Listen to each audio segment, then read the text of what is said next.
શ્રાદ્ધનો મહિમા સાંભળતા સર્વ ભાવિક ભક્તજનોના હૃદયમાં બિરાજમાન પરમાત્માને મારા પ્રણામ. શ્રાદ્ધના મહિમાનો આગળ આપણે પ્રથમ ભાગ સાંભળ્યો. આજે આપણે બીજો ભાગ સાંભળીશું.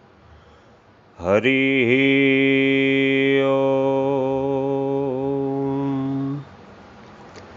ભાદરવા માસ પૂનમથી શ્રાદ્ધ પક્ષ શરૂ થાય છે.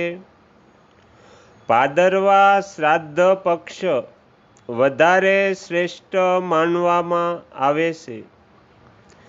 તે કૃષ્ણ પક્ષમાં પ્રતિપદા તિથિએ જે મનુષ્ય ભક્તિપૂર્વક મહાલય શ્રાદ્ધ કરે છે તેના પર સર્વને પવિત્ર કરનારા ભગવાન અગ્નિદેવ પ્રસન્ન થાય છે. તે અગ્નિલોકને પ્રાપ્ત થાય છે. જે મનુષ્ય બીજના દિવસે મહાલય શ્રાદ્ધ કરે છે તેના પર ગિરજાપતિ ભગવાન શંકર પ્રસન્ન થાય છે અને તે કૈલાસને પ્રાપ્ત થાય છે. જે તીજના દિવસે ભક્તિપૂર્વક મહાલય શ્રાદ્ધ કરે છે તેના પર બ્રહ્મા, વિષ્ણુ અને શિવ ત્રણેય દેવતા અનુગ્રહ કરે છે. એ જ પ્રમાણે ત્રીજથી લઈને 14 સુધી મહાલય શ્રાદ્ધનો ઉત્તરોત્તર વધારે ને વધારે મહિમા છે. જે મનુષ્ય ભક્તિપૂર્વક અમાવસ્યાના દિવસે મહાલય શ્રાદ્ધ કરે છે તેના પિતરોને અનંત કાળ સુધી તૃપ્તિ મળે છે. સ્વર્ગલોકમાં દેવતાઓને અમૃત પીવાથી જે તૃપ્તિ મળે છે તેવી જ અનંત તૃપ્તિ પિતરોને અમાવસ્યાએ મહાલય શ્રાદ્ધ કરવાથી મળે છે. અમાવસ્યા ભગવાન શંકરને બહુ પ્રિય છે. આ પરમ શાંત તિથિ છે. આ દિવસે મહાલય શ્રાદ્ધ કરીને વેદવેતા બ્રાહ્મણોને ભોજન કરાવવું જોઈએ. અમાવસ્યાએ શ્રાદ્ધ કરનાર પુરુષ પ્રત્યગાત્મા અને બ્રહ્મની એકતાને જાણીને સાયુજ્ય મોક્ષને પ્રાપ્ત થાય છે. ભાદરવો માસ આવે ત્યારે દેવ સ્વરૂપ પિતૃઓ હર્ષથી એટલા નાચવા લાગે છે કે અમારા પુત્રો અમારી તૃપ્તિના નિમિત્તે શ્રેષ્ઠ બ્રાહ્મણોને ભોજન કરાવશે. તે ભોજનથી અમને અત્યંત દારૂણ નરકનું દુઃખ ભોગવવું નહીં પડે અને જ્યાં સુધી સૂર્ય ચંદ્ર રહેશે ત્યાં સુધી અમારો સ્વર્ગલોકમાં નિવાસ થશે. પિતૃઓને તૃપ્તિ આપનારા ભાદરવા માસમાં અને અશ્વિન ભાદરવા કૃષ્ણ માસમાં દરરોજ ભક્તિપૂર્વક એક બ્રાહ્મણોને ભોજન કરાવવું જોઈએ.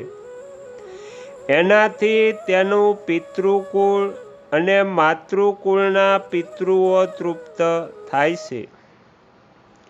અશ્વિન કૃષ્ણ સપ્તમી ભાદરવા કૃષ્ણથી લઈને અમાવસ્યા સુધી મનુષ્ય દરરોજ 3 બ્રાહ્મણોને સત્કારપૂર્વક ભોજન કરાવવું. 12થી અમાસ સુધી તો આ જ પ્રમાણે અવશ્ય કરવું. વેદવેતા બ્રાહ્મણોને આ પ્રમાણે ભોજન કરાવવું જેથી તેમને પૂર્ણતઃ તૃપ્તિ થાય. તે બ્રાહ્મણની તૃપ્તિથી બ્રહ્મા, વિષ્ણુ અને શિવ તૃપ્ત થાય છે.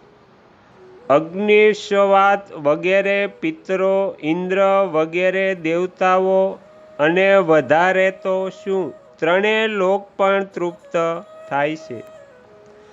મનુષ્યએ મહાલય પાવર્ણ્ય વિધિ પ્રમાણે શ્રાદ્ધ કરવું. મહાલય શ્રાદ્ધમાં પિતૃકુળના પિતરોની જેમ માતૃકુળના માતામાં વગેરે પિતૃઓને પણ પ્રસન્નતાપૂર્વક ભોજન કરાવવું જોઈએ. ભોજન પછી યથાશક્તિ દક્ષિણા આપવી.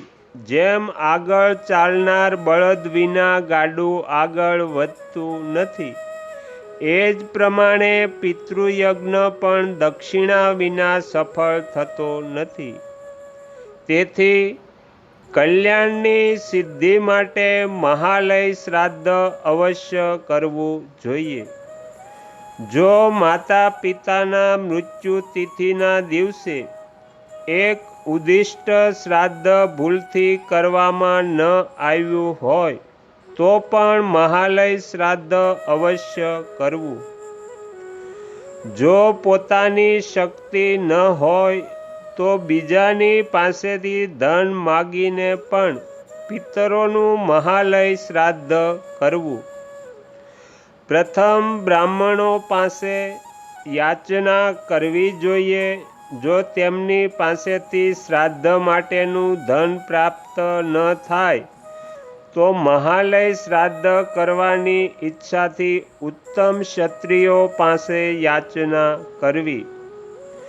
જો ક્ષત્રિયો પણ ન આપે તો વૈશ્યો પાસે માંગવું. જો વૈશ્ય પણ ન આપે તો પિતરોની તૃપ્તિ માટે ભાદરવા માસમાં ગૌગ્રાસ અર્પણ કરવું.